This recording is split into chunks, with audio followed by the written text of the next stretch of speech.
문화가 형성되어 있는 게 갈등의 근본적인 원인이라고 생각합니다. 그래서 사실은 업무가 다양하니 그 업무를 할 수 있는 다양한 직종들을 국가와 사회가 갖추고 서로 협력해서 잘 일을 할 수 있는 구조를 만드는 게 첫 번째고요. 그런 구조가 만들어지면 지금의 좀 권위적이고 위계적이고 배타적인 이런 문화도 조금씩 개선되지 않을까 싶습니다. 우리 김윤 교수께서는 오래전부터 특히 우리 그 도시 지역과 농촌 지역 간의 간호 인력의 어떤 현격한 격차 이런 점을 또 굉장히 중요한 문제로 지적하시면서 관련 법제도 정비가 필요하다고 주장해 오셨지 않습니까? 네, 그렇습니다. 그러니까 우리나라는 뭐 다른 문제도 그렇지만 의료도 역시 지역 간 격차가 굉장히 심각하고 그 지역 간 격차가 결국은 저소득층, 노인, 장애인, 여성과 같은 우리 사회에서 좀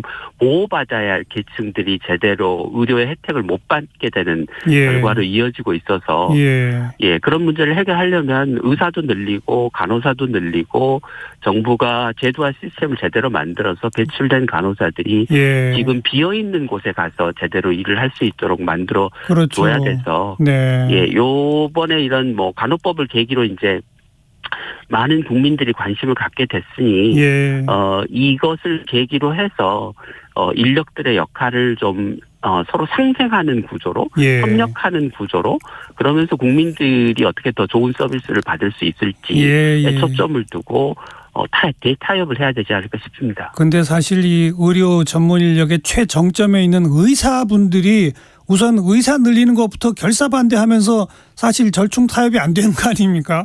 네, 그렇기는 한데요. 이제 의사가 부족하면 가장 먼저 일어나는 현상이 병원들이 어려움을 겪게 됩니다. 의사가 부족해서 의사 월급이 올라가고 나중에는 돈을 더 줘도 뭐 4억, 5억을 줘도 지금 의사를 못 구하는 상황들이 벌어질 거거든요. 벌써 벌어지고 있죠. 네, 그렇습니다. 그래서 이게 의사를 지금 늘리지 않으면 대한민국 의료 체계가 뭐 5년, 10년 안에 붕괴되는 거는 뭐 너무 뻔한 일이다. 그러니까요.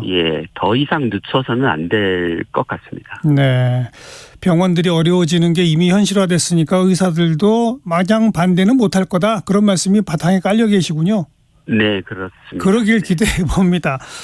네, 우리 국회에서도 또 정부와 야당 사이에서도 이와 같은 좀 대화가 오갔으면 좋겠는데 뭐 법안의 통과, 거부권 이런 얘기만 오가는 게 참 답답하네요. 오늘 고맙습니다.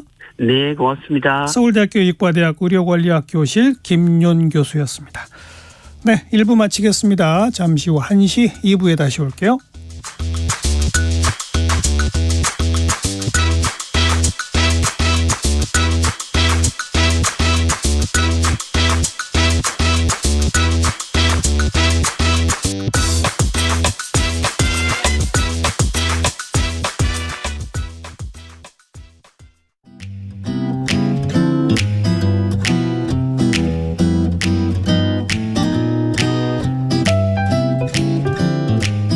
안녕하세요. 바른말 고운말입니다. 사람이 어려운 상황에 빠지면 다른 사람에게 도움을 요청하는 경우가 생기죠. 그 사람에게 자신의 부탁을 꼭 좀 들어달라고 사정하면서 간절히 빌 때 쓰는 표현으로 애걸복걸하다가 있습니다. 애걸복걸은 슬플 애, 빌걸, 엎드릴 복, 빌걸자로 소원 따위를 들어달라고 애처롭게 사정하면서 간절히 빔을 뜻합니다. 이 말은 애걸과 복걸이라는 두 한자어가 합해진 것인데요. 애걸은 소원을 들어달라고 애처롭게 빔이고 복걸은 엎드려서 빔이라는 뜻입니다. 이 두 가지 뜻이 합해져서 애걸복걸이라는 표현이 나온 겁니다. 몹시 속을 태우며 조급하게 복가치는 일을 가리켜서 우리가 안달복달이라고 하지요. 그렇다면 안달복달도 애걸복걸과 같은 구성으로 된 말일까요? 이 경우는 좀 다릅니다. 애걸복걸과 같은 구성이라면 안달과 복달이라는 두 개의 표현이 합해진 것이어야 하는데 먼저 안달은 속을 태우며 조급하게 구는 일이라는 우리 고유어 명사고요. 동사 안달하다로도 쓸 수 있습니다. 반면에 복달은 이와 관련된 표현이 없습니다. 결국 안달복달이라는 말에서 복달은 특별한 뜻 없이 그저 안달과 운율을 맞추기 위해서 덧붙인 말에 지나지 않는다는 것을 알 수 있습니다. 바른말 고운말 아나운서 변희영이었습니다.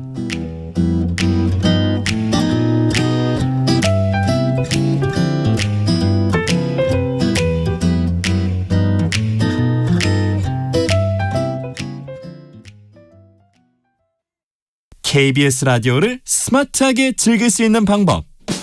스마트폰 플레이 스토어나 앱 스토어에서 KONG KBS 콩을 검색해서 다운받는다. 맨 아래 여기를 눌러 채팅에 참여하세요로 가서 사연도 신청곡도 마음껏 보낸다. 지금 내가 듣고 있는 라디오, DJ는 뭘 하고 있는지, 게스트는 누구인지 보고 싶다면 오른쪽 위 카메라 모양을 누르고 보이는 라디오로 즐긴다. 방금 들은 그 노래, 아까 들은 그 노래, 가수와 제목이 궁금하다면 오른쪽 아래 음표 버튼을 눌러서 실시간 선곡표를 확인한다. 전국 세계 어디서나 이것만 기억하세요. 콩을 깐다.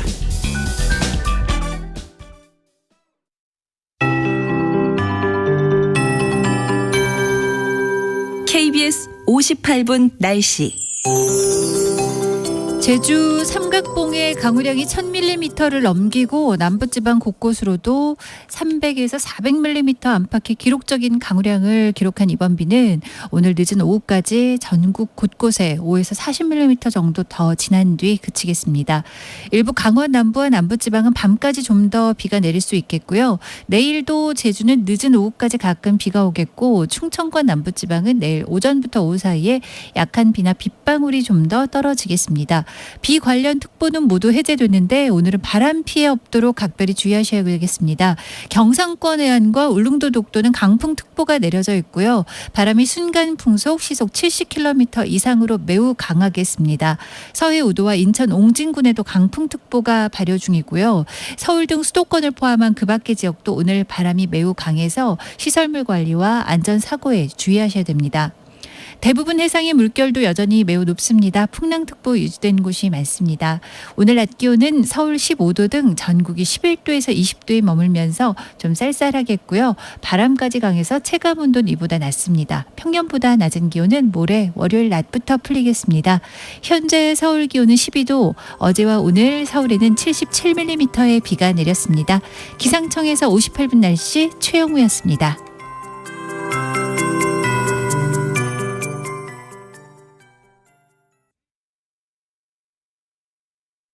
정성을 다하는 국민의 방송 KBS가 한시를 알려드립니다. AM 711kHz, FM 97.3MHz, KBS 1라디오입니다. HLKA.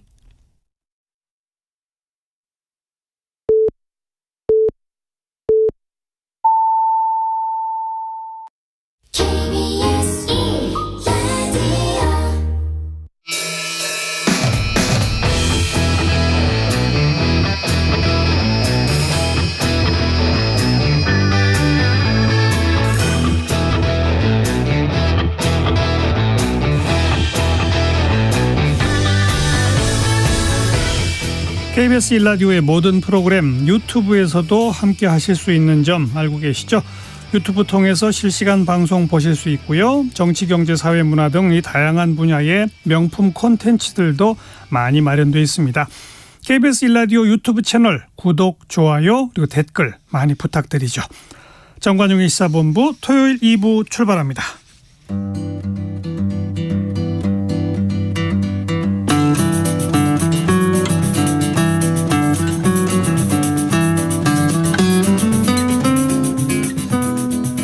경제를 알면 세상이 보인다. 권혁중의 일타 경제. 네, 경제평론가 권혁중 씨 어서 오십시오. 네, 안녕하십니까. 미국이 또 금리를 올렸네요. 네, 그렇습니다. 3월 이후에 작년 3월 이후에 10회 연속 이제 금리를 올렸는데 이게 16년 만에 최고 수준까지 사실 이제 오르게 됐다라고 보시면 되겠습니다. 그런데 이제 시장에서 또 다른 의견도 나오고 있어요. 오히려 금리를 올렸긴 올렸는데 시장에서 가장 주목했던 것이 이제는 0.25% 정도 올리는 거는 예상을 했다. 근데 이제 그 이후에 과연 동결에 대한 이슈가 연준 입에서 나오겠느냐, 아니면 금리 인하에 대한 목소리가 연준 위원들의 목소리, 아니면 파월 의장 목소리에서 나오겠느냐라는 게 초미의 관심사였는데 사실 그 목소리는 사실 나오지는 않았습니다. 그런데 약간 뉘앙스가 다른 목소리가 하나 나왔었죠. 그게 뭐냐면 통화 정책이 이번에 금리를 올리는 것이 이제 경제에 미치는 영향, 그 시차를 고려하겠다라는 이제 연준의 목소리가 나왔는데, 근데 이게 사실 지난 그 3월에 FOMC 회의 때는 이런 표현을 썼었어요. 연준에서 이렇게 정책 강화가 적절할 것으로, 그러니까 금리 인상이 적절할 것으로 본다라고 얘기했는데 이게 쏙 빠지고 이제는 금리 인상에 대해서 시장 경제에 미치는 시차를 고려하겠다, 이런 목소리가 나오다 보니까 시장에서는 그러면은 이거 동결로 의미를 해석할 수 있겠다라고 목소리가 나오는 거죠. 그래서 지금 여러 가지 신문사들이라든지 워싱턴포스트는 이런 얘기를 했습니다. 더 이상 금리는 인상하지 않을 거다, 이런 신호를 줬다.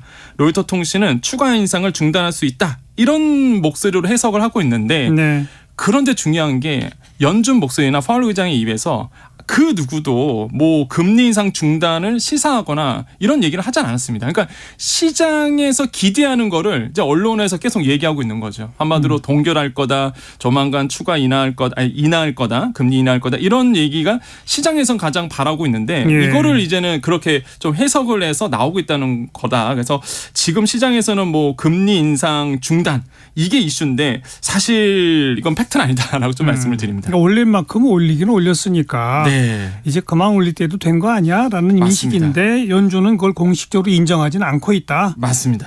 한국하고 미국의 금리 차이가 지금 1.75%포인트 역대 최고입니다. 우리 경제에 악영향을 미칠 수 있는 거 아니에요? 있죠. 왜 그러냐면 사실 1.75%포인트 정도 금리의 격차가 벌어졌다는 얘기는 역대 최고치로 이제 벌어진 겁니다. 그러니까 1.5%가 역대 최대였는데 지금 1.75%포인트까지 늘어났거든요. 그러니까 이게 왜 문제냐면 우리가 이제 돈을 갖고 있습니다. 그러면 큰 돈이 있다 그러면 금리가 5.25% 있는 곳에 이제는 투자를 할까요? 아니면 3.5% 있는 곳에 투자를 할까요? 당연히 센 데 가야죠. 센 데 가죠. 그래서 만약에 내가 달러를 가지고 있는 투자자라면 이게 당연히 금리의 격차가 더 벌어지다 보니까 미국으로 이제는 투자를 하게 됩니다. 달러 있는 쪽으로 투자를 하거든요. 달러 쪽에다가. 그러다 보니까 환율에 악영향을 미칠 수밖에 없어요. 그러니까 지금 환율이 굉장히 높아지고 있는 상황이거든요. 그러면 원화 가치가 계속 떨어질 수밖에 없습니다. 달러만 찾다 보니까. 그래서 이런 점들이 정말 우리 경제에 악영향을 줄 가능성도 있고, 지금 환율이 진정이 안 되고 있는 상황이거든요. 그러니까 계속적으로 올라가고 있습니다. 좀 떨어졌다가 다시 지금 올라가고 있는 추세다 보니까 아마 이런 부분에서 우리나라에 영향이 좀 있을 거다라고 좀 생각을 해보겠습니다. 한국은행은 지난달에는 금리를 동결했잖아요. 그러면 오는 25일 예정된 상반기 마지막 금통위는 어떻게 해야 한다고 보십니까? 저는 일단은 인상해야 된다고 보여집니다. 그래요? 그러니까 많은 분들이라든 시장에서는 동결을 이제는 얘기하고 있는데 사실 동결하는 요인도 있어요. 사실 물가 상승 둔화가 됐죠. 그다음에 경상수지 적자가 연속 2개월치 이뤄지다 보니까 시장이 좀 침체되다 보니 금리 이번에 올리면 안 돼라는 것도 어느 정도 설득력은 있습니다. 하지만은 제가 이번에 이제는 인상을 해야 된다라고 보는 게 환율 상승이 저는 무시 못한다라고 보거든요. 아까도 말씀드렸지만 1.75%포인트 정도 역대 최대고요. 지금 외국인 자금이 빠져나갈 가능성도 굉장히 있다. 지금 외환 당국이 스무스 오퍼레이션, 그러니까 미세 조정도 했었어요. 구두 개입도 했었고. 근데 역부족이거든요, 지금. 그러다 보니까 환율 상승이 결국에는 우리나라에 악영향을 줄 수 있다. 왜 그러냐면 수입 물가가 높아집니다. 수입 물가가 높아진다는 얘기는 우리나라 물가 다시 자극하거든요. 그러면 악순환에 빠져요. 또 금리 그때 가서 높인다. 이럴 수도 있거든요. 그러다 보니까 이번에 확실하게 금리의 격차를 줄여갈 필요가 있다라고 저는 생각을 해서, 이건 제 개인적인 얘기지만 이렇게 좀 볼 수가 있겠습니다. 그런데 지난달에 물가 상승률이 3%대를 기록했는데 이게 14개월 만에 가장 낮은 거잖아요. 맞습니다. 그러니까 물가 계속 오르고는 있지만 가파른 오름세는 꺾였다 이런 해석 아닌가요? 예, 맞습니다. 뭐 소비자 물가 상승률이 좀 꺾였다라고 볼 수가 있겠지만은 또 근원물가 지수를 봐야 됩니다. 이제 근원물가 지수 같은 경우에는 농산물, 석유로 이렇게 변동성이 큰 걸 제외하고 이런 것들을 우리가 근원물가, 그러니까 물가의 기조를 보여주는데 이게 아직도 4.6%거든요. 아, 그래요? 예, 이거는 뭐 소비자 물가 상승률은 3.7%라 그러지만 변동성이 제외하고 변동성이 큰 걸 제외하고 기조를 보여주는 근원물가를 보면 아직도 4.6%입니다. 예. 갈 길 멀거든요. 그러다 예. 보니까 아직 물가가 뭐 꺾였다 해서 뭐 2%가 목표치인데 이대로 가기에는 조금 더 무리가 있다. 그렇기 때문에 뭐 시장에서는 바라는 게 뭐 금리가 꺾이는 거 아니면은 금리가 하반기에 가서 뭐 동결 쭉 가다가 하반기에 꺾이겠다 이렇게 보고는 있는데 그러려면은 저는 이번에 이제 그렇기 때문에 이제 금리를 한번 높여야 된다라고 올려놓고 네, 그렇죠. 여건에 따라 좀 내릴 수 있도록. 네, 맞습니다. 그래서 네. 그렇게 이제 보고 있고요. 그래서 아직 뭐 안심하기엔 좀 이르다. 그리고 예. 특히 공공요금, 그 2분기에 전기요금 지금 올릴까 말까 지금 하고 있는데 공공요금 다시 오르거든요. 어쨌든 간에. 오를 수밖에 없죠. 네, 지금 예. 뭐 적자가 너무 심하다 보니까 그러다 보니까 공공요금 오른다 그러면 또 물가 자극합니다. 그렇기 때문에 저는 아마 이렇게 좀 움직이지 않을까 좀 생각을 해보겠습니다. 우리 국민들이 피부로 가장 민감하게 느끼는 물가는 외식 물가잖아요. 아, 그렇죠. 이거는 굉장히 높죠 지금. 아, 높습니다. 이게 햄버거 물가 지수라고 있는데 햄버거 물가 지수가 17%입니다. 작년 동월 대비해서 17%나 올랐다는 얘기예요. 그럼 많은 분들이 그러실 겁니다. 에이, 나는 어차피 햄버거 안 먹는데 뭐 나한테 뭐 영향력 없어. 치킨 볼까요? 네, 치킨 같은 경우에는 좀 떨어지는 추세였습니다. 그러다가 다시 오르기 시작했고요. 4월 달에 피자는 지금 12% 정도예요. 작년 동월 대비해서. 예, 그러니까 예. 뭐 햄버거, 치킨, 피자 굉장히 소비자 물가 상승률의 몇 배치를 지금 상승하고 있거든요. 그렇죠. 그러니까 피부로 느끼는 물가가 그래서 큰 겁니다. 소비자 물가 3.7%라며 뭐 3%대로 다시 왔다며. 근데 많은 분들이 소비자들이 느끼기에는 내가 체감하는 물가는 전혀 그렇지가 않거든요. 지금. 그러다 보니까 사실 그러한 이유가 있다라는 거죠. 그래서 인건비라든지 원자재 가격이 지금 내려가지 않고 있는 부분이 있어요. 그래서 서비스 상품 지수도 마찬가지고 그러다 보니까 사실 물가가 내려가기에는 조금 더 피부로 느끼기에는 조금 더 기다리셔야 되겠다라고 말씀을 드리겠습니다. 네. 금리 또 물가 좀 짚어봤고요. 5만 원권이 등장한 이후에 10만 원권 수표 뭐 거의 안 쓰잖아요. 맞습니다. 사용이 많이 줄었죠? 많이 줄었습니다. 이게 10만 원권 자기압 수표 아마 많이들 기억하실 건데요. 이게 이용 건수를 봤습니다. 일평균 한 11만 건 정도 됐는데 전년 대비해서 한 21% 줄었습니다. 근데 이게 많은 분들이 10만 원권 거의 안 쓰잖아 그럴 텐데 왜 안 쓰냐 보면은 이미 예상을 하셨겠지만 5만 원권이 나왔잖아요. 2009년도에 이제 5만 원권 지폐가 딱 등장을 했습니다. 그러니까 이제 쓸 일이 없는 거죠. 왜냐하면 10만 원권은 배설을 해야 되잖아요. 거기에 저도 아직도 기억나는 게 거기에 이름 써야 되고 뭐 다 써야 되는데 배설 필요 없죠. 5만 원권. 그다음에 자금 추적도 안 되죠. 부도 위험이 없죠. 이런 거 보다 보니까 5만 원권이 쓰여지면서 이제 10만 원권이 확 줄게 됐는데 이게 5만 원권 나온 이후에 10만 원권이 14년 만에 97% 급감했습니다. 그냥 그 정도로 10만 원권을 요즘에 안 쓴다는 거고. 97%면 네. 뭐 거의 안 쓴다. 과거에 비해서는. 네. 근데 요즘에 이슈가 되고 있는 게 고액권 무용론 얘기가 나옵니다. 그러니까 5만 원권이 나왔기 때문에 그런 거잖아요. 근데 5만 원권이 시중에 또 없습니다. 이게 회수율이 지금 우리나라가 20% 내선까지 떨어졌거든요. 그래요? 예, 이게 5만 원권을 한국은행에서 풀면 시중은행에 풀면 돌아오는 게 20% 내외입니다. 그럼 다 어디다가 쟁여두나요? 지금 아마 대표적인 사건이 기억하실 거예요. 2011년도에 마늘밭 사건 아마 기억하실 겁니다. 예. 그 마늘밭에서 범죄 수익을 묻어뒀다. 그게 110억어치 정도 됐었거든요. 그러니까 이게 지금 이런 쪽으로 자꾸 쓰여지고 있다는 게 의심할 만하죠. 충분히 추정이 가능하고 그래서 지금 고액권이 다 어디로 갔느냐라고 본다 그러면 지금 초저금리였습니다. 그동안. 그러다 보니까 은행에 넣어봤자 뭐 금리가 낮다 보니까 현금 쌓아두신 분들이 꽤 돼요. 그다음에 한때 인기가 있었는데 개인 금고가 유행이었습니다. 거기다 쌓아뒀다는 얘기겠고요. 지금은 금리가 이제 점점 높아졌잖아요. 그러다 보니까 이제는 탈세 부분들이 좀 많아지고 있다. 그래서 이런 현금 회수율이 지금 중앙은행으로 들어오는 이런 5만 원권 회수율을 높이고자 노력은 해야 된다. 그래서 정말 제 개인적 생각인데 5만 원권의 추적 장치를 좀 붙이고 싶은 그래서 도대체 5만 원권이 다 어디 갔는지 너무 궁금한 거죠. 네. 그래서 이렇게 좀 쓰이고 있습니다. 네, 10만 원권 수표는 뭐 급감했습니다만 네. 전체 자기합 수표 일평균 이용 금액은 조금 늘었다면서요? 네, 맞습니다. 이거는 왜 그럴까요? 이게 기업에서 쓰기 때문에 그런데요. 예. 일반 소비자들은 쓰진 않고 기업 같은 경우에는 아직도 이제는 고액 거래를 하잖아요. 그러다 예. 보니까 기업 거래 때 이제는 당연히 비정액권 쓸 수밖에 없고 그다음에 상거래 관습이 아직도 남아 있습니다. 그래서 뭐 이전 지급 수단으로 물건값이라든지 이런 것들을 아직도 이제 자기합 수표를 쓰시는 분들이 굉장히 많기 때문에 이제 이용 금액은 뭐 이용 건수는 줄고 있는데 이용 금액은 오히려 21년보다 22년이 작년이 더 3.1% 늘어났습니다. 그래서 이런 부분이 좀 우리 사회에 영향을 미치고 있습니다. 고액 수표 사용이 늘어난 거군요. 네, 맞습니다. 네, 권혁중 경제평론가였습니다. 고맙습니다. 네, 감사합니다.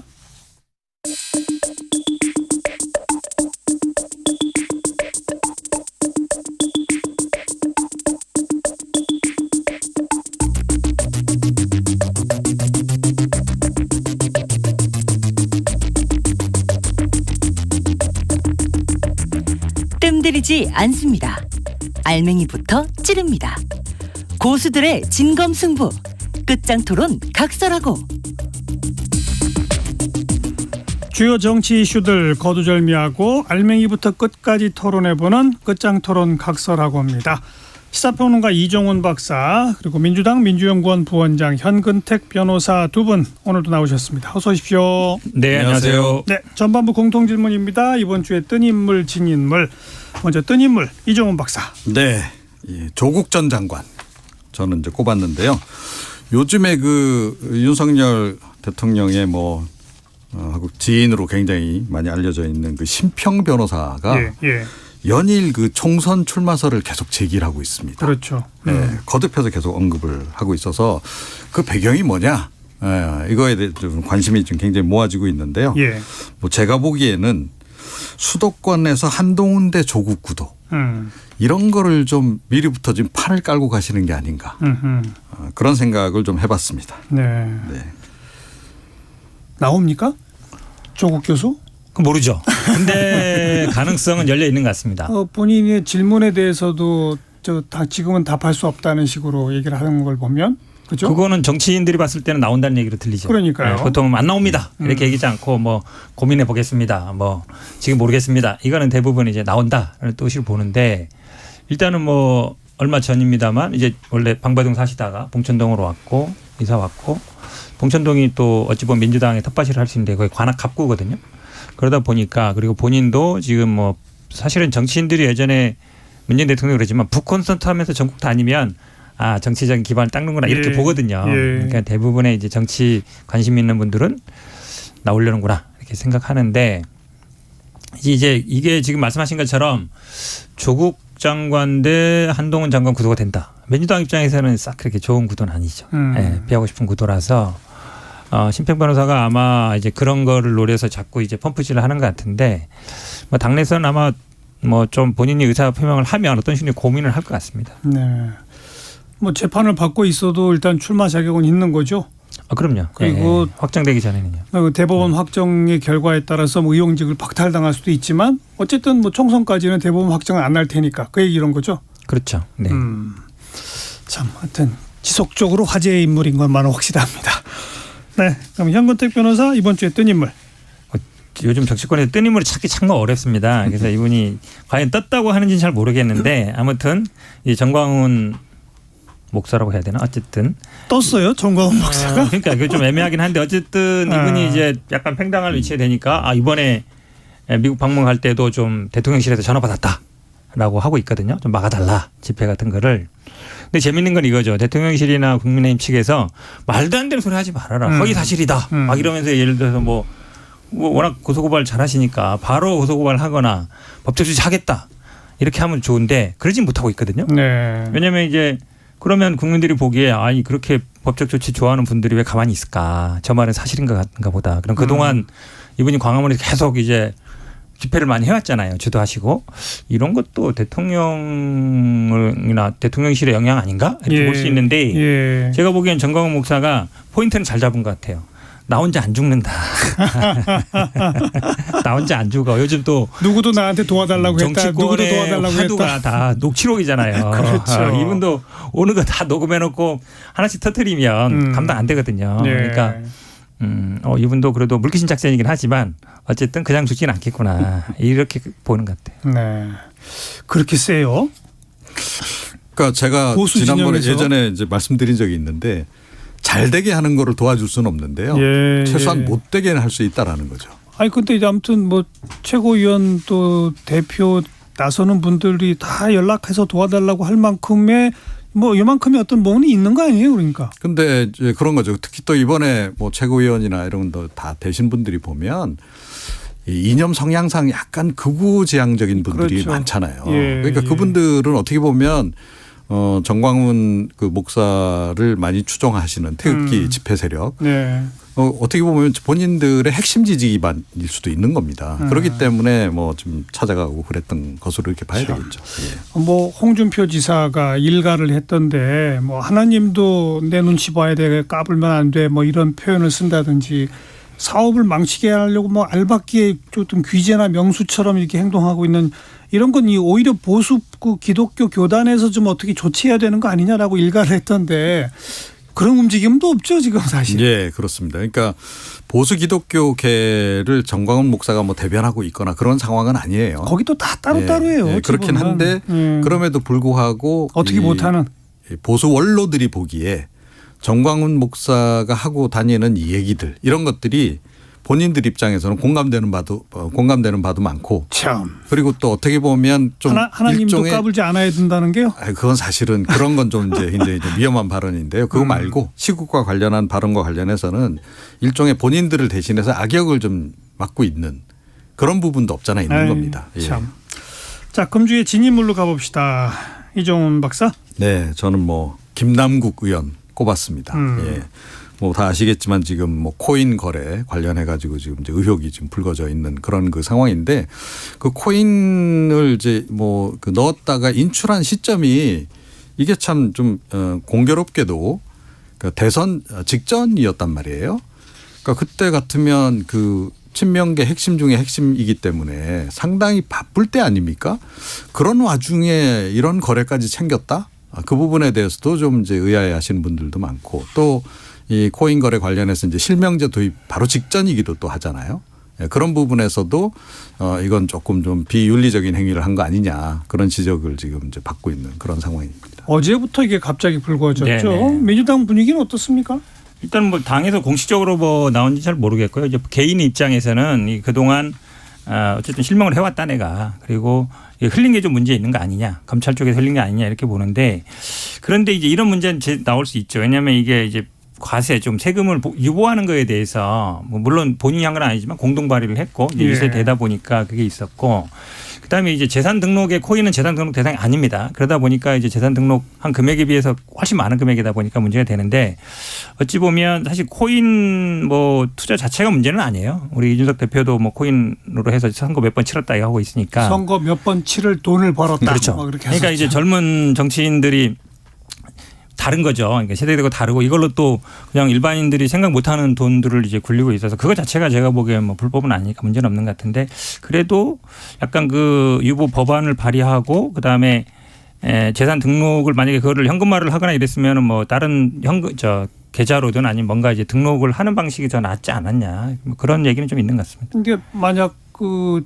본인의 해명에 따르면 그 현재 가상화폐를 갖고 있느냐 부분도 이거는 공개 대상이 아니기 때문에 아직 안 밝히고 있는 거 아니겠습니까? 그런데 지금 이제 일부 언론의 지적은 뭐 규모가 60억 가량 되는 뭐 그런 규모였다면 그거를 만약 지금도 가상화폐로 갖고 있다면 뭐 비공개 대상이긴 하지만 아까 이종훈 박사 얘기한 것처럼 대선 직전에 인출을 했다면 네. 현금화했다면 가능성 때문에 그런 거죠. 현금화했다면 그게 어디로 갔을까요? 이제 이렇게 되는 거 아니에요? 그렇죠. 이제 그 부분은 논란이 있는 것 같아요. 그러니까요. 확실하게 이제 팩트 체크가 필요한데 말씀하신 것처럼 만약에 현금화를 했다 그러면 본인 재산에 당연히 들어와야 되는 것이고 들어와야 되는데 재산 현금화를 안 하고 만약에 코인 형태든 아니면 코인을 관리하는 계좌로 남아 있다 그러면 예. 이제 그거는 등록 대상이 아니냐 이제 그 논란은 좀 있을 것 같습니다.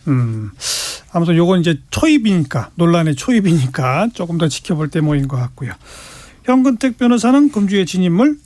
뭐 태영호 의원을 안 꼽을 수 없을 것 같아요. 워낙 사실은 이번 주 내에 굉장히 논란이 많았고요.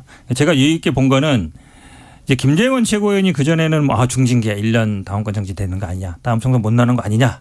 근데 태영호 의원은 경징계일 거야. 뭐 4.3 발언도 있고 김구 발언도 있지만 그 정도는 아니지 않느냐라고 얘기했던 것 같은데 최근 분위기는 완전히 반대인 것 같아요.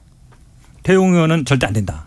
그러니까요. 네, 그런 것 같고 김재원 최고위원은 오히려 좀 득을 보는 게 아닌가 상대적으로 그렇게 보여요. 왜냐하면 사실 그 기준은 이 발언의 심각성 이런 것보다 결국은 대통령의 심기를 건드리느냐 그게 기준인 것 같고 김재원 최고위원이 지난번에 5.18 공약은 뭐 별거 아니다 이러면서 대통령 공약을 약간 폄훼해서 문제가 됐던 것 같은데 태영호 의원의 발언은 심각한 거죠. 왜냐하면 결국은 대통령실의 공천을 좌지우지하는 거 아니냐. 결국은 공천권 행사하는 거 아니냐. 그러니까요. 이 트라우마가 다 국민의힘 의원들이 있단 말이에요. 그런데 거기에 불을 확 질렀기 때문에 이거를 만약에 사실이다 이래버리면 굉장히 큰일 나는 거예요. 그러니까 이 일은 절대로 있으면 안 되는 일이거든요. 그러니까 국민의힘에서는 아마 김재원 최고위원은 보다는 태영호 의원을 어떻게든지 좀 중징계하려고 할 분위기인 것 같아요. 이게 또 역설적인 게 전당대회를 그 난리 법석을 치면서 치른 국민의힘을 바라보면서 우리 이 시간에서도 다 토론했잖아요. 왜 저럽니까? 왜 저렇게 난리 법석을 쳐요? 그러면 뭐 그때마다 우리 이종훈 박사 특히 대답이 공천 물갈이 하려고 하는 거죠. 라고 딱 공개적으로 대답했지 않습니까? 맞습니다. 그 공천 물갈이의 주체는 대통령실이잖아요. 그렇죠. 그죠? 그러니까 누구나 뻔히 예상하고 있는 그거를 극구 아니라고 해야 되기 때문에 그래서 더 어려워지는 거죠. 그렇죠. 이걸 이제 뭐 공식화하게 되면 그대로 이거는 이제 법에 걸려요. 그럼요. 법에. 바로 이제 그겁니다. 그래서 이제 실제로 이제 공천권을 행사를 하지만 사실은 암암리에 해서 표시 안 나게 그렇게 최대한 이제 하고 싶은 거겠죠. 대통령실은. 그런데 이번에 그게 어떻게 보면 만약에 록지록이 사실이라고 한다면 딱 걸려다가 되는 거죠. 그렇게 되는 거죠. 그러니까 이게 제가 보건대는 조금 전에도 말씀하셨듯이 최근에 대통령실 그다음에 그 여당 내 기류가 확 좀 바뀌는 이유가 그거 같아요. 특히 여당 지도부가 이거 자칫 잘못하다가 우리 또 다음 정권에서 감옥 가는 거 아니야? 그렇죠. 뭐 이제 이런 위기감이 확 들어버린 거죠. 그래서 태영호 의원은 좀 손절을 약간 한 분위기 쪽으로 좀 흘러가는 것 같습니다. 자, 먼저 태영호 최고위원의 기자회견 목소리 한번 들어보고 이야기 더 나누죠. 녹취록 유출권 관련입니다. 이번 사건의 본질은 보좌진 전체가 참석한 회의에서 제가 전당대회에서 최고위원에 당선되었음에도 공천에 대해 걱정하는 보좌진을 안심시키고 최고위원으로서의 활동 중심을 윤석열 정부의 성공에 전념하도록 독려하는 차원에서 나온 발언을 회의 참석자 중 누군가가 녹음하여 불순한 의도로 유출한 것입니다. 이진복 대통령실 정무수석관은 최고위원 발언 방향이나 공천에 대해 그 어떤 대화도 나누지 않았다는 점을 분명히 밝힙니다. 오늘 노켓 뉴스에서는 제가 쪼개기 후원을 받았다며 지방선거 공천 뒷거래 의혹까지 제기하였습니다. 너무나도 황당하여 말이 나가지 않습니다. 후원금 모금과 관련하여서는 단 하나의 오점이 없이 당당하다는 것을 이 자리에서 밝힙니다. 앞으로 저를 정치권에서 퇴출시키려는 우매성 정치 공세와 마쿠 작전, 가짜 뉴스들은 더 많이 나올 것이고 태영호 죽이기는 더욱 거세질 것입니다. 그러나 저는 절대 굴복하지 않을 것입니다. 앞으로도 오직 제게 주어진 한반도 평화통일이라는 역사적 사명만을 생각하며 두복두복 나아갈 것입니다. 네. 태영호 죽이기라는 표현은 이건 뭐 제가 듣기에 그건 모두 다 본인의 입에서 나온 발언 때문에 시작된 보도들인데 후원금 쪼개기는 별도입니다만 모두 다 본인의 입에서 나온 발언. 뭐 본인은 지금 이진복 수석과 그런 얘기 나눈 적 없다고 했지만 어쨌든 보좌진들 앞에서는 이진복 수석 얘기를 본인이 꺼낸 거 아닙니까? 그렇죠. 근데 그런 걸 가지고 나온 보도를 태영호 죽이기라고 한다?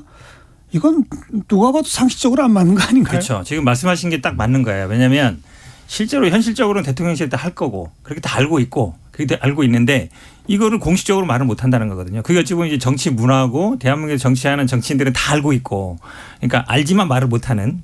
근데 태용 의원님 여기서 정치를 많이 안 하신 분이잖아요. 이런 여건 이중성이나 이거를 용인하고 그거에 적응해 가야 되는데 나한테는 그렇게 말을 했는데 말한 걸 그대로 말하면 안 돼? 이 상황이잖아요. 딜레마죠. 근데 지금 뭐 쪼개기 후원뿐만 아니라 뭐 지인 채용한 거 아니냐. 그다음에 또 자기가 나 징계해달라 이랬는데 징계 청원도 스스로 안 했고 이런 문제들이 나오다 보니까 이분이 과연 국민의힘 내에서도 그런 것 같아요. 우리랑 같이 할 수 있나? 그리고 많은 분들이 결국은 강남 갑구라는 데는 그냥 공천 받으면 되는 데거든요. 네. 그러니까 공천이 당선인데요. 근데 그러면 누구든지 가고 싶잖아요. 지금 예를 들어서 검사 출신이든 뭐 이런 분들도 생각을 해보세요.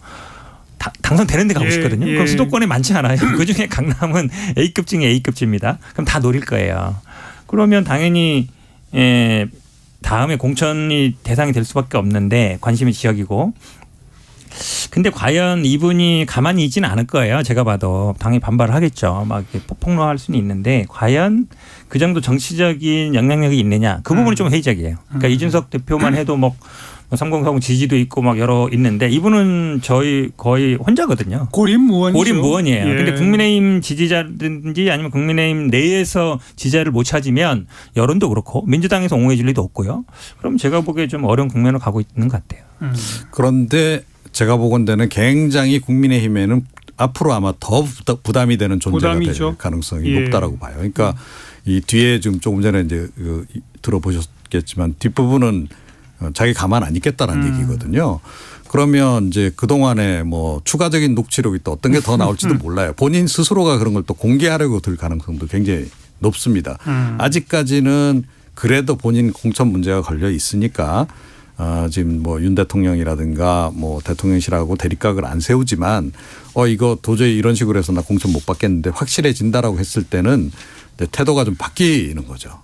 그렇게 되면 이게 정말로 그때는 뭐 당이 달래도 달래기가 좀 어려워지는 그런 상황으로 갈 수도 있다. 그래서 지금까지도 굉장히 그 국민의힘에게는 좀 고뇌의 대상이었는데 앞으로 아마 더 고뇌의 대상이 될 거다. 전 그렇게 좀 생각을 합니다. 네, 뭐 보좌진 앞에서 한 얘기를 누군가 불순한 의도로 유출했다라고 하는 보도가 나온 이후에 또 언론 기자들이 취재를 해보니 이분이 뭐 새벽 6시 반부터 밤 11시까지 월화수목 금금금 일을 하고 모든 보좌진들이 또 다 그렇게 일을 해야 되는 뭐 그랬다면서요? 네, 그렇습니다. 그래서 그러니까 지금 뭐 여러 추정들이 지금 나오고 있잖아요. 그럼 뭐 이게 어떤 경로로 이게 녹취가 이제 유출이 됐겠는가. 근데 역시 이제 보좌진들하고의 뭔가 갈등 과정에서 뭐 이 누군가가 좀 흘렸을 가능성. 그게 사실은 지금 가장 높잖아요. 그러니까 외부인들은 알 수 없는 그런 정보인데다가 그 녹취라고 하는 것도 외부인이 할 수가 있는 그런 그 구조가 아니기 때문에 그래서 하여튼 그 내부에서도 굉장히 지금 복잡한 모양이더라고요. 그러니까요. 예, 그렇습니다. 월화수목 금금금 일할 뿐 아니라 수시로 회의를 해서 뭐 자비판 한다고. 저도 사실은 그런 얘기 많이 들었어요. 그러니까 지역구 관리도 약간 그런 식으로 한다. 북한 조직 관리하듯이 한다 이러고 여기 지금 보좌관들한테도 자위판도 하게 하고 진짜 새벽볼 보기 운동처럼 약간 그러니까 제 생각에는 이거는 뭐 남북한 이걸 떠나서 요즘 2030 보좌관들한테는 지금 우리나라 의원들도 그렇게 못해요. 전혀 바로 나가버리죠. 안 먹히죠. 네, 그러니까 그렇게 본다 그러면 반발은 물론 당연히 하겠죠. 녹취록도 나올 수 있긴 한데 그 방식이 과연 이제 통하겠느냐. 잘 안 통할 것 같아요. 그럴수록 아마 더 고립될 가능성이 커진다. 저렇게 봅니다. 당장 8일 날 윤리위원회 8일 내봤자 월요일입니다. 그렇죠? 그날 바로 결론 내린대요? 결론 내리기 어려울 것 같은데요. 그런 보도들이 막 나오던데 8일 날 해명 듣고 바로 결론 내린다 뭐 이런다던데. 그러니까 이제 사실은 이제 빨리 이 문제를 정리하려고 한다면 민주당 같은 경우에는 뭐 지금 송영길 전 대표 관련한 의혹 있는 의원들 다 탈당하고 그러잖아요. 그런 식으로 빨리 정리가 되는 게 이제 바람직하죠. 국민의힘 입장에서도. 그런데 과연 그게 용이할까? 국민의힘의 현재 그 여러 가지 당내 사정으로 볼 때 저는 뭐 그 당장 결론 내리기가 좀 어렵지 않을까. 그래요. 이렇게 생각합니다. 네. 이게 왜냐하면 태용 의원은 만약에 중징계 한다. 그리고 만약에 최고위원 물러나게 한다 그러면 김재원 최고도 그 전에 중징계 한다 그랬거든요. 근데 선출직이 4분인데 최고위원 2분을 사퇴시켜버리면 당장 이제 김기현 대표 물러나라 비대위 가자 이 얘기 나올 거예요. 근데 지금 또 당원 당규에 의하면 윤리위원회에서 징계를 해도 본인이 최고위원을 사퇴하지 않는 이상 최고위원직은 그냥 그대로 또 유지된다면서요. 네, 맞습니다. 아 그렇죠. 왜냐하면 근데 이제 그건 이제 법적으로 문제고 만약에 징계를 정치적으로? 받았는데 최고위원이 계속 나와서 발언을 한다. 그럼 기자들이 계속 질문할 거 아닙니까? 아니 징계 받았는데 왜 나오셨습니까? 계속 이럴 거 아니에요. 못 나와요. 지난번에 김재원 최고도 한 달 안 나온 게 뭐 법적으로 문제돼서 안 나온 게 아니에요. 지금 논란이 있고 이러니까 한 달 동안 쉬겠습니다 이런 거잖아요. 그러니까 두 분이 징계 받으면 최고위원의 역할을 하기는 제가 보기에 쉽지 않습니다. 근데 전 태영호 최고 같은 경우에는 아마 나와서 본인 발언 신상 발언 더 하실 것 같아요. 예, 그렇습니다. 그래서 더더욱 부담이 되겠다. 그렇죠. 당에. 예, 그렇습니다. 그러니까 뭐 최고위에 참석하든 안 하든 간에 아마 그 언론을 최대한 활용해서 본인의 메시지를 계속 아마 내는 형태로 대응을 하지 않을까 그렇게 전 보고 있습니다. 네. 어떻게 보세요? 사실 그 3년 전 총선 때 탈북민을 지역구에 출마시킨다는 거에 대해서도 찬반이 많았었잖아요. 네. 비례대표까지는 뭐 혹시 몰라도 지역구에 출마를 한다? 좀 논란이 있었지 않습니까? 네, 그렇죠. 어떻게 보셨어요? 네. 뭐 그런데 이제 그 당시 사실은 이제 뭐 보면 늘 이제 총선 때 되면 여야 할 거 없이 좀 이렇게 상징성이 큰 인물들을 이제 영입을 해서 좀 외연을 확대하려고 하는 그런 이제 흐름들을 이제 보이잖아요. 그런 차원의 그런 케이스에 해당하는 거죠. 그래서 주목도를 높여서 우리 당에 대한 뭐 그렇게 그런 이제 정책 결단이 이제 사실은 더 그때는 중했기 때문에. 근데 원칙상 맞느냐 남북관계 현실과 등등을 저는 조금 잘 안 맞다고 봐요. 왜 그러냐면 이분이 어쨌든 탈북 외교관 출신이고 이러면 기대하는 역할은 이런 거잖아요. 북한 인권 문제라든지 외교 문제라든지 북핵 문제라든지 그렇죠. 그런 데 역할을 해야 되는데. 그래서 그러니까 비례대표까지는 그래서 비례대표가 조금 더 낫죠. 그러니까. 지역이라는 게 비례대표라는 게 자기의 어떤 역할 그러니까 직역이라든지 그걸 보는 건데 지역구 같은 경우는 어쨌든 강남 지역이라는 게 물론 뭐 여야를 떠나서 이런 건 있지만 그래도 지역에 좀 어느 정도 연고성이 있거나 아니면 지역에서 활동하기를 원하거든요. 근데 이분이 꼭 지역구에서 그런 건 아니지만 어쨌든 3년 역할을 지켜보면 뭐 인권 문제라든지 북한 문제라든지 핵 문제라든지 이런 부분에 대해서 뭔가 역할을 한 것 같지는 않아요. 그렇게 본다 그러면 좀 안 맞다고 볼 수 있죠. 그러니까 뭐 그 부분은 아마 앞으로도 논란이 좀 많이 될 것 같긴 해요. 이제 그렇긴 한데 근데 사실은 이제 이른바 이제 전략 공천 같은 경우에는 당 차원에서는 거의 비례대표하고 비슷하게 취급을 하거든요. 하긴 또 그렇죠. 네, 그래서 뭐 이리저리 뭐 사실은 지역 연고 전혀 따지지 않고 막 그렇게 이제 투입을 하잖아요. 그런 맥락에서 이제 좀 봐야 되지 않을까. 이제 그런데 아마 앞으로는 많이 신중해질 것 같아요. 이런 부분에서. 그렇죠. 예, 그래서 사실은 이제 그런 부분은 사전 검증을 좀 더 해서 정말로 이 국회의원으로 역할을 할 수 있겠는가 하는 부분을 좀 철학적인 부분부터 사실은 좀 검증을 좀 해야 된다고 보는데 우리나라 사실 사전 검증이 됩니까? 우리나라 공천 과정을 보게 되면요 그런 거 싹 다 무시되고 보통 이제 뭐 그냥 그 현상적으로 누구를 데려오는 게 더 유리할까 이런 거에 굉장히 집착을 하거든요. 그러다 보니까 이제 이런 일까지 벌어지는 게 아닌가 이렇게 생각합니다. 네. 뭐 녹취록의 내용을 태영호 최고위원은 부정했습니다만 그게 만약 사실이라면 대통령실의 정무수석이 대통령의 외교 활동에 대해서 최고위원으로서 열심히 편들어주면 그게 바로 공천엔 아무 지장 없이 되는 거 아니냐라고 말했다는 거 아니에요. 네. 통상적으로 있을 수 있는 발언인가요? 근데 보통 그렇게들 발언하나요? 이제 그거를 기술적으로 잘 말을 하죠 보통은. 그러니까 이제 정무수석들이 이제 특히 여당 의원들 만나면 그런 식의 요구를 하는 경우가 종종 과거에도 많죠. 있었습니다. 예를 들어서 뭐 지금 뭐 대통령이 밀고 있는 그런 정책이라든가 뭐 그런 거 관련해서 지금 지지 발언이 좀 필요할 때 그렇죠. 이럴 때 이제 뭐 여당 의원 아무개 이렇게 만나가지고 뭐 관련 위원회에 있다거나 그래서 방송 나가서 조금 좀 이거 좀 가서 홍보 좀 해주세요라고 요청한다든지 이제 그런 걸 하기도 해요. 그런데 이번 같은 경우에는 이게 딱 공천 얘기가 딱 공천이라는 단어를 제가 보건대는 만약에 그게 사실이라면 그 단어를 올린 게 굉장히 실수인 거죠. 사실은. 그 중간에 또 그런 표현이 있잖아요. 오늘 어느 최고위원이 이렇게 했습니다라고 보고를 하면 매일매일 보고하면. 네, 그렇죠. 그러니까 공천을 거론했을 뿐만 아니라 지금부터 우리가 지금 당신네들을 살펴보고 있어. 그러니까요. 네, 이 얘기가 돼버리니까 이게 지금 여당의 지금 당내에서 지금 난리가 좀 난 그런 상황이 돼버린 거죠. 사실은 이제 그런 얘기들은 오가죠. 당연히 정치권에서 오갈 수 있고 친밀한 사이에서는 그래 오가는데 그거를 들은 정치인들은 대부분 내가 열심히 하면 다음에 공천 받겠구나 이렇게 하지 그걸 밖에 가서 딴 사람한테 나 이런 얘기 들었으니까 이렇게 한다. 특히 보좌관이나 이런 분들한테 얘기는 안 하죠. 보통 혼자 듣고 내가 열심히 하면 되겠구나 이렇게 생각하고 아주 친한 의원들한테나 뭐 얘기하는 정도겠죠. 근데 결국은 근데 이게 윤석열 대통령 아시겠지만 박근혜 전 대통령 그 공천 개입 관련해서 그걸로 결국은 2년 실형 받았고 그렇죠. 그게 어찌 보면 탄핵의 도화선이 됐거든요. 그게 왜냐하면 분열이 씨앗이 됩니다. 공천이라는 게 결국은 분열이 되니까. 근데 비슷하게 하고 있어요.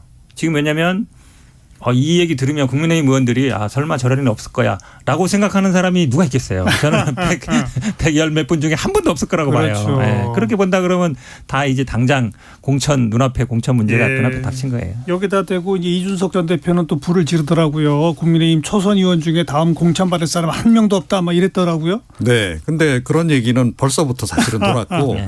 초선 의원들뿐만이겠습니까? 그렇죠. 네. 지금 당 중진들 지금 뭐 특히 TK부터 쌍물갈이 할 거다라고 하는 소문이 벌써 한 2달 전부터 막 지금 돌고 있단 말이에요. 네. 이제 그런 상황인데 사실은 이번 발언이 그래서 이제 이게 좀 더 휘발성이 좀 큰 겁니다. 윤리위원회 결정 한번 지켜보겠습니다. 1시 37분 향해 가네요. 잠깐 교통정보 전해드릴게요. 이현식. 네, 비 때문에 취소된 행사가 많은데요. 서울은 지금 잠수교 위에서 행사 관련 장비 철수 작업하고 있습니다. 잠수교 양방면이 전면 통제되고 있으니까요. 반포대교 등으로 우회 운행하셔야겠습니다. 고속도로에서는 빗길 사고가 잇따르고 있습니다. 서울 양양고속도로 서울 쪽입니다. 설악 부근에서 사고 처리하고 있고요. 가평 휴게소 부근부터 10km 구간 막히고 있습니다. 또 이 전으로는 양양 분기점 부근에서 정체고요. 강천 부근에서 속도 떨어집니다. 사고 구간 지나서는 서정 부근의 정체 감안하셔야겠습니다. 경부고속도로 서울 쪽으로 옥산에서 청주 휴게소 쪽으로 차가 많습니다. 오산 부근 1차로에는 버스가 고장으로 서 있고요. 이 때문에 부근 지나기 많이 혼잡합니다. 또 기흥에서 수원 쪽으로 많이 복잡하고요. 달래내에서 반포 쪽으로 정체입니다. 부산 쪽으로는 특히 충청권 지나는데 시간을 많이 보내고 있는데요. 천안 휴게소에서 남이 분기점 쪽으로 26km 구간 답답합니다. KBS 교통정보센터였습니다.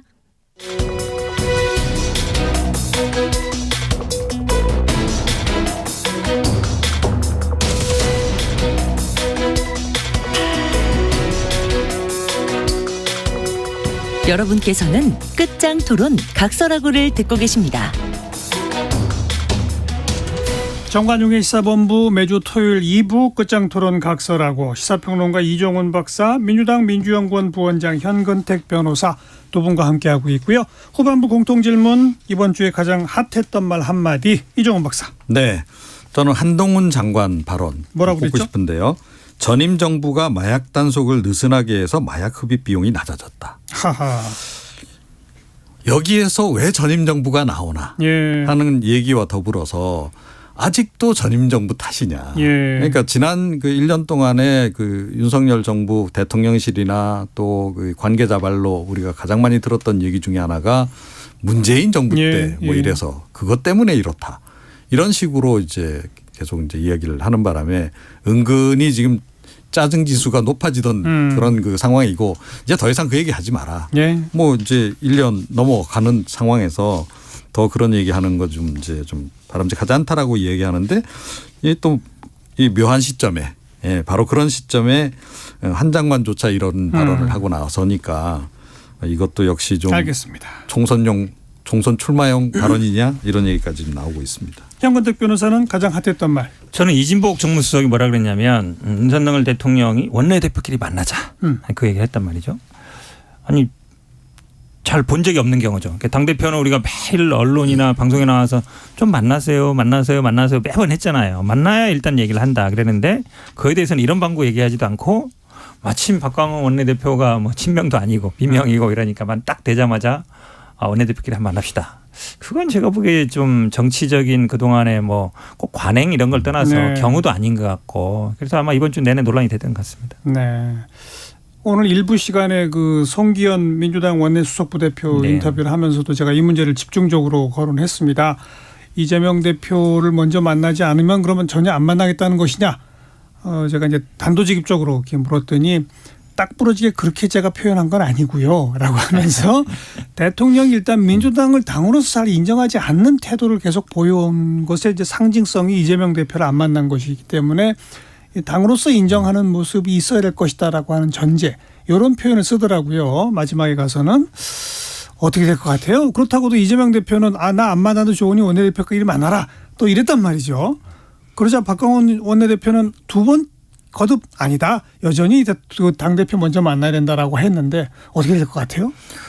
윤석열 대통령이 직접 본인 입으로 만나고 싶다라고 이야기를 하면 아마 민주당도 제고할 것 같아요. 가능하면 긍정적인 방향으로. 만나고 싶다의 대상은 박광원. 네, 원내대표. 그렇죠? 일지라도 예. 라도 민주당이 이제 또 재차 그렇게 요청을 하면 대통령실이 민주당이 그거는 받아들일 지금 가능성이 지금 없잖아 있다. 이재명 대표 발언도 있지만 또 이 야당 역시 너무 대통령의 반대만 하는 모습 보이는 거 별로 바람직하지도 않기 때문에 받아들이지 않을까 이렇게 여겨지는데 사실은 이거 좀 잘못된 거죠.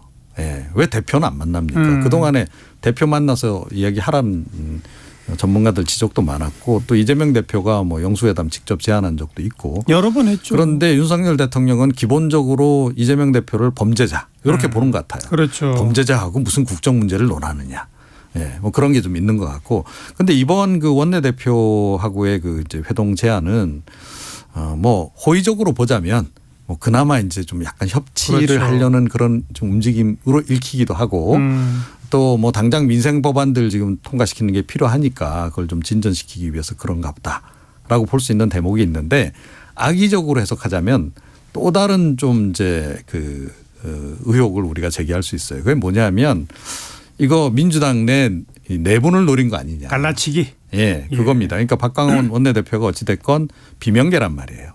그래서 이게 향후에 민주당 내에서 약간 갈등 변수로 좀 작동하는 게 아니냐라고 하는 그런 분석도 없잖아 있는 터에 바로 이 제안이 탁 나오니까 이거를 좀 노렸구나. 실제로 성사되기를 원해서라기보다는 지금 갈라치기 전략을 좀 쓰려고 하는 거 아니냐. 그런 지적도 좀 나오는 거죠. 그런 의심을 누구나 할 수 있잖아요. 그러다 보니까 박광원 원내대표가 가기 쉽지 않은 구도예요.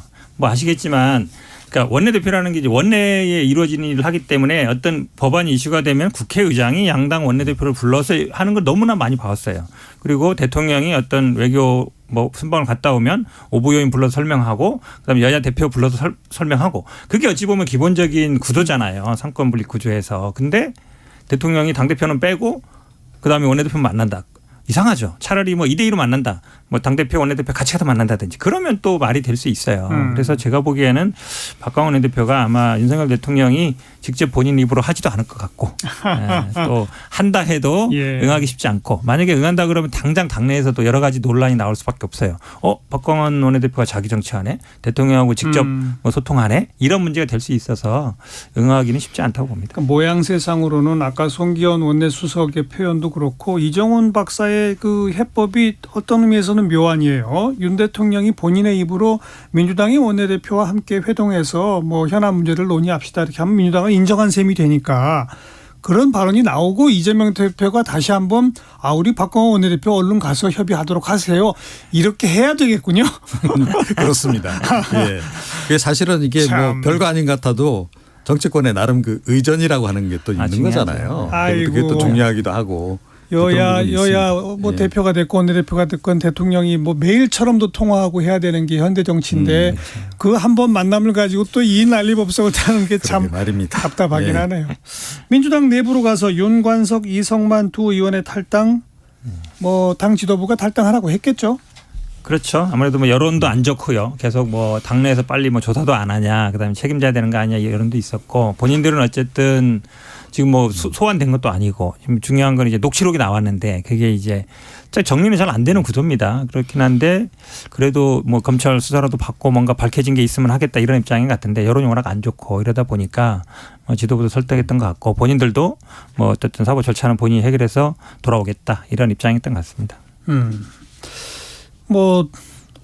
앞으로 또 검찰 수사 과정에서 그런 봉투를 받은 사람은 누구누구다 또 이렇게 나올 수도 있잖아요. 그럼 그때마다 다 탈당입니까? 이게 어려운 문제입니다. 그러니까 녹취록이 근데 이제 이건 있는 것 같아요. 녹취록이 사실은 처음에 예상할 때는 쭉 나올 줄 알았어요. 그다음에 쭉 갈 줄 알았는데 지금 검찰 수사도 그렇고 녹취록도 JTBC도 그다음에 잘 후속편이 없어요. 그다음에 그러다 보니까 이정근 전 사무부총장도 뭐 가처분 신청도 하고 금지해달라고 고소도 하고 그러니까 녹취록이 제가 보기에 더 나올 가능성이 별로 없는 것 같아요.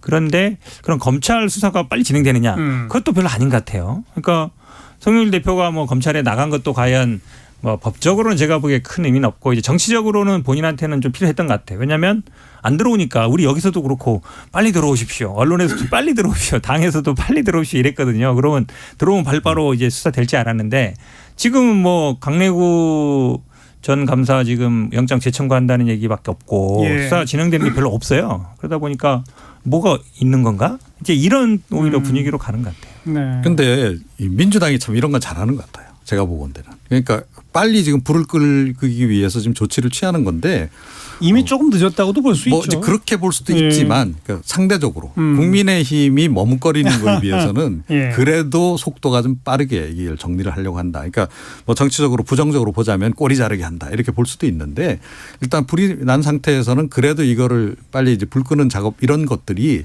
그래도 민주당에는 좀 전략적으로 접근해서 이런 것들을 해결하려고 좀 하는데 조금 전에 이제 태영호 의원 문제 우리 이야기하기도 했습니다만 국민의힘은 이런 대목에서 못하죠. 주저하다가 늘 좀 손해를 보는 이제 그런 그 형국이 아닌가 그런 생각을 좀 하게 돼요.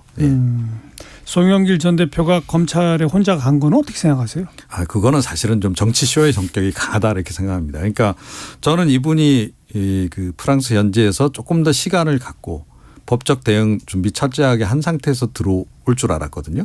그런데 갑자기 들어온다 그래서 좀 의아하게 생각했는데 이제 그렇게 자진 출두하는 거 보면서 의문이 다 해결이 됐습니다. 그러니까 전략을 이제 그렇게 수립을 좀 한 것 같아요. 그러니까 검찰에 대해서 그러니까 오히려 지금 상황에서는 그냥 공격이 더 이게 방어다 이런 생각을 좀 하는 것 같아요. 그래서 굉장히 공격적으로 좀 나가는 그런 기조로 지금 방향을 잡은 게 아닌가 이렇게 생각합니다. 네. 그러니까 이거에 대해서 막 비판하는 분들이 많은데 제가 만약에 송영길 대표 변호인이어도 그렇게 하라고 했을 것 같아요. 왜냐하면 들어오라고 그렇게 난리 쳤는데 물론 검찰에서 오라고 한 건 아니지만 귀국하라고 해놓고 언론이나 당이나 국민의힘에서도 논평을 몇 번이나 냈어요. 빨리 오라고. 근데 그럼 왔으면 그럼 뭔가 있어야 되잖아요. 조사를 받든지 뭔가를 해야 되는데 압수수색 이게 사실은 그냥 통상적으로 하는 거니까 그건 하는 건데 그다음에 뭐 없어요. 그러면 뭐 정치인들이 어쨌든 정치적인 목적도 당연히 있겠죠. 나는 도망가지도 않을 거고 수사했더니 받겠다. 소환해달라 빨리 이런 거 있는 거거든요. 그러니까 자신감 표현이기도 하고 또 할 게 없어요 지금. 예를 들어서 그렇다고 해서 이정근 사무부총장 면회 가가지고 어떻게 된 겁니까 물어볼 수도 없고 녹취록 달라 해서 들어볼 수도 없고 뭐 할 수 있는 게 없어요. 본인 스스로는. 알겠습니다. 자 한일 정상회담이 이제 곧 열립니다. 그 국립현충원을 또 간다고 하는데 그래서 과연 무슨 현충원을 가면 조용히 있지는 않을 거 아니에요. 그렇죠. 그냥 묵념만 하고 오지는 않을 거 아니에요. 네, 그렇죠. 무슨 발언이 나올까요? 어떻게 보세요? 그러니까 뭐 행보로 볼 때 대략의 이제 추정은 거기 순국선열들께서 계신 곳 아닙니까? 그러니까요. 그렇다라고 한다면 역사 문제와 관련해서 뭔가 언급이 나와야 되는 거고 좀 사과 발언 이런 것들을 지금 국내에서 지금 잔뜩 기대를 지금 하고 있는 상황이에요.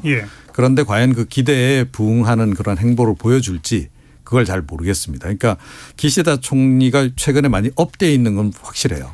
그러니까 지난번에 윤석열 대통령하고 정상회담 이후에 지지도가 쫙 올라갔잖아요. 지지율이 뭐 엄청 올랐거든요. 이제 그런 상태여서 그 분위기를 지금 계속 지금 연장해서 뭐 G7 정상회담 이렇게 해서 지금 계속 끌고 갈 생각을 가지고 있기 때문에 뭔가 이번에는 한국 정부에도 상응 조치가 있지 않겠는가라고 지금 대통령실도 기대하고 있고 이제 우리 외교부 쪽에서도 기대를 하고 있는 건데 좀 두고 봐야죠. 사실은 이 부분은. 그런데 뭐 현충원을 방문한다는 것으로 봐서는 뭐 그와 관련한 발언 어느 정도 강도의 발언이 나올지는 모르겠는데 국립현충원 의미로 봐서 역사이지만 안보 문제로 국한시킬 수도 있어요. 뭐 그럴 수도 있겠죠. 그런데 어찌됐건 뭐 그 관련 발언이 있을 가능성은 조금 더 높다. 이렇게 지금 보여집니다. 제가 그러니까 일정상 정상회담 전에 현충원 방문을 넣은 걸 보면 외국 정상이 한국에 와서 현충원 다 방문하는 거 아니잖아요. 그렇죠. 뭔가 의도가 있는데 그렇죠? 그 정도로 끝날 것 같아요 저는. 더 이상에 나오지 않는다. 그러니까 지난번에도 우리가 뭐 김대중 오부지선은 그렇게 많이 얘기했지만 뿐만 아니라 역대 정부를 승계한다 이래버렸잖아. 이러면서 이제 물타기 해버렸잖아요. 근데 이번도 제가 보기엔 그냥 사실은 이제 독립현충이라는 게 독립 열살도 묻혀 있고 많이 있지 않습니까? 우리한테는 그런 의미가 있지만 그런 아마 우리가 원하는 뭐 사과 반성 이런 발언할 가능성이 별로 없다. 왜냐하면 그런 걸 안 하고 이랬기 때문에 지금 일본에서 지지율이 올랐거든요. 근데 그걸 본인 스스로 이제 와서 손해보는 일을 뭐하러 하겠어요. 그럼 오히려 그걸 명분으로 지금 당장 나오는 게 후쿠시마 오염수 문제, 수산물 문제 논의할 수 있다고 나오고 있고 대통령실에서도 현안이라고 부인 안 하고 있거든요. 예. 그럼 이거 논의할 수 있어요. 지난번에도 현안은 아니었지만 그거를 둘이 만났을 때 얘기했다. 언론에 흘려서 어쨌든 굉장히 곤란해졌잖아요. 저는 아마 이런 부분에 대해서도 비슷한 방식으로 나올 가능성이 있다라고 보고 있습니다. 그런데 뭐 좀 뒤집어서 생각하면요. 그러니까 일본이 이번에 얻어가야 될 게 있잖아요. 그러니까 후쿠시마 원전 오염수 문제는 얻어가야 되는 상황. 지금 일부 보도에 의하면 그래서 한일 양국 간의 조사, 별도의 조사. IAEA와의 별도로 한국 정부가 대표단을 파견해서 조사하는 이 방식이 유력하게 거론되는 것 같더라고요. 네. 그러니까 우리 정부가 계속 요구해 온 것이기도 하고요. 그런데 어찌됐건 얻어가야 되는 게 지금 있는 상황입니다. 그래서 역사 관련한 발언 부분에서는 지난번보다는 조금은 진전된 발언을 지금 할 가능성이 있다. 좀 높아 보이지 않나. 저는 그렇게 지금 보고 있습니다. 이게 윤석열 정부 입장에서 굉장히 딜레마예요. 그러니까 세 가지 기준, 그러니까 국제 기준, 과학적인 기준, 우리 정부의 참여 세 가지를 내세웠는데 다 들어줄게 할 수 있어요. 그러니까 국제 기준, 과학 기준이라는 건 IAEA 기준이고 IAEA는 지금 뭐 문제 없다는 방향으로 가고 있고 그럼 한국 정부의 참여인데 참여는 과학자가 와서 근데 결국은 뭐 보게 할 수는 있잖아요. 근데 이게 판단을 누가 하느냐? 그럼 이제 국제기구에 맡기자, 과학적으로 긴급 맡기자 했을 때 어떻게 할 방법이 없어요. 근데 이거는 단순히 이제 과학적인 문제 예를 들어서 그 수치가 우리가 뭐 과학적인 기준에서 국제 기준에서 이하라고 해서 방역이 된다라고 할 수 있느냐 그렇지는 않거든요. 심리적인 문제도 분명히 있어요. 특히 수산업에 종사하시는 분들은 굉장히 민감한 문제거든요. 근데 이 부분을 저는 오히려 약간 당할 수 있다. 지금 말씀처럼 그냥 참여해 주는 걸 조건으로 참여했으니까 그게 따른다 이래버리면 제가 보기에 그냥 용인 아니냐 이렇게 해석할 가능성이 많아요. 뭐 저는 양국 정부의 그러니까 한국 정부의 공식적인 참여를 일본이 보장한다. 이게 저는 뭐 어찌 보면 한일 양국 간에는 유일한 해법일 수 있습니다. 그런데 그것이 국내 논란을 완전 불씨시킬 수는 없는 거죠. 그럼 누가 어떻게 참여하느냐. 이제 거기를 두고 또 당 내부 갈등이 생길 수도 있는 거니까요. 하긴 뭐 그건 그 다음에 논의할 문제고 일단 기시다 후미오 일본 총리의 한국 방문에서 어떤 얘기 특히 현충원 방문에서 어떤 얘기가 나올지 그다음에 정상회담의 결과로는 무엇이 나올지 다음 주에 이제 우리 한번 분석을 해보도록 합시다. 여기까지 할까요? 시사평론가 이종훈 박사, 민주당 민주연구원 부원장 현근택 변호사 두 분 수고하셨습니다. 네, 수고하셨습니다. 감사합니다. 네. Earth, Wind and Fire의 Let's Groove 함께 듣고요. 내일 또 뵙죠. 안녕히 계세요.